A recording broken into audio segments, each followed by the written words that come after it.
టోటల్గా అమ్మాయిని దేవుడు కనపరచడు అంతే. ఆమె దేవుని కనపరిచింది. ఆమె దేవుని దృష్టికి ప్రేమగా ఉంది, దేవుడు ఆమెను కనపరచడు అంతే. హల్లెలూయా.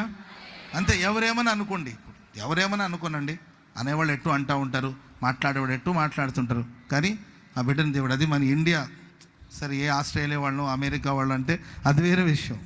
మన భారతదేశంలో ఒక ప్రభు నమ్ముకున్న బిడ్డని దేవుడు గణపరచడం అనేది నిజంగా గొప్ప విషయం. చెప్పండి కూడా ప్రభుకి స్తోత్రం చెప్పడం గట్టిగా హల్లెలూయా.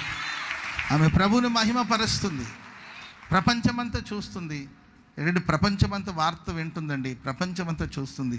ఆమె చెప్తుంది దేవునికే మహిమ కలుగు, యేసయ్యకే మహిమ కలుగును గాక. హల్లెలూయా. నేను విశ్వసిస్తున్నాను ఈ నవంబర్ మాసంలో జమీమానే కాదండి, ఆ జమీమా జెస్సీనే కాదు, ఇక్కడ కూడి వచ్చిన ఒక్కొక్కరిని మీరున్న ఫీల్డ్లో, మీరున్న స్థలంలో దేవుడు గొప్పగా గణపరచబోతున్నాడు. అప్పుడు మీరు లేచి చెప్పబోతున్నారు, నా దేవుని వల్లే నేను ఘనత పొందాను. చప్పట్లు కొడుతూ